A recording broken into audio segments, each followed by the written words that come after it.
चरित मानस के बालकांड की 117 दोहा के बाद की चौपाइयों का निरूपण करने जा रहे हैं। तो रामायण में बालकांड की 117 दोहा के बाद की चौपाई है। परमात्मा के बारे में कहा गया है कि बेनो पद चलाही सोनाही बेनो काना, बेनो पद चलाही सोनाही बेनो काना, कार बेनो कार में कारा है वेद नाना, आनन रहत सकाल रस भोगी, बेन बाणी बकता बड़ जोगी। ये परम पूज्य गोस्वामी तुलसीदास जी ने विश्व रूप परमात्मा का यथार्थ दर्शन कराया है कि परमात्मा कैसा है। बिन पद चलई सुनई बिनु काना, ये विश्व ही विश्व रूप परमात्मा है और ये बिना पद के चलता है।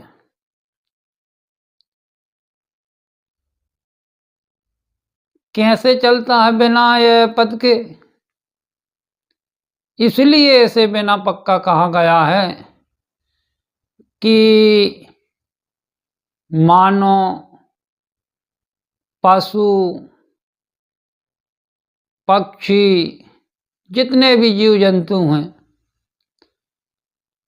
अनेक असंख्य हैं, तो परमात्मा के असंख्य पैर भी हैं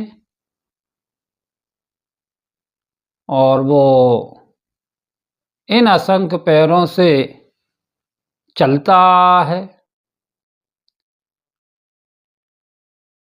तो बिन पद चलहि सुनहि बिनु काना, और बिना कान के सुनता भी है। पर मानो पशु पक्षियों के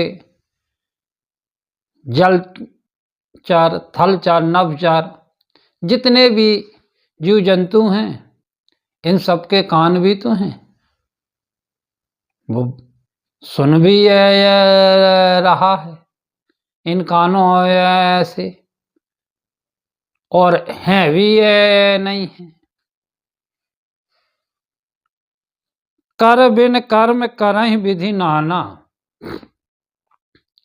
कर कहते हैं हाथ को, बिना हाथों के वो अनेक प्रकार का कार्य कर रहा है।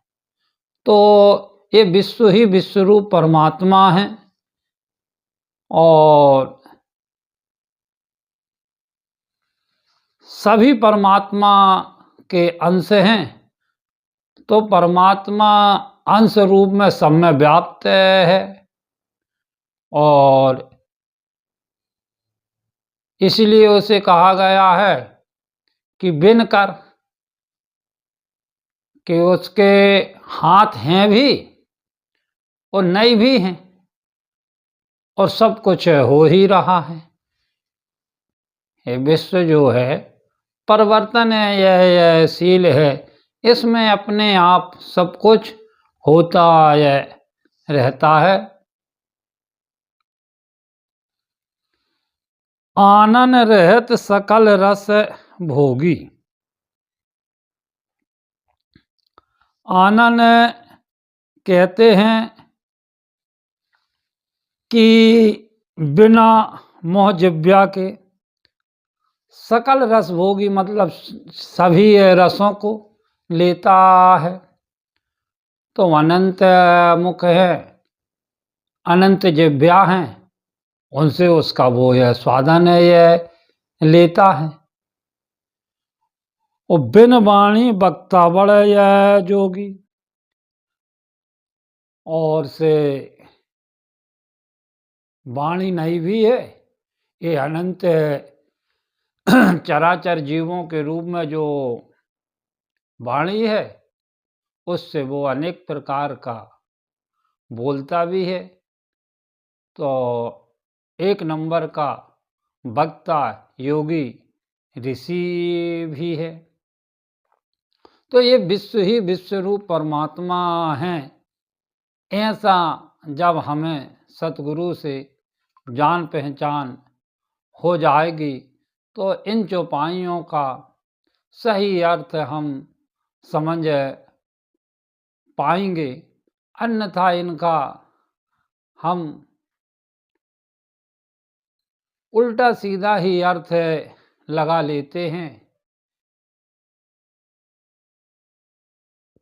कि परमात्मा के भैया ना तो पाँव हैं, ना उसके कान हैं, ना उसकी आँख है, वो तो बिना कछु के सब करता है। अरे तो ये विश्व रूप परमात्मा अनादि स्वयंभू है। इसके अनंत जीवों के रूप में अनंत पैर हैं, अनंत हाथ है, अनंत आँखें हैं और कार्य हो ही रहा है।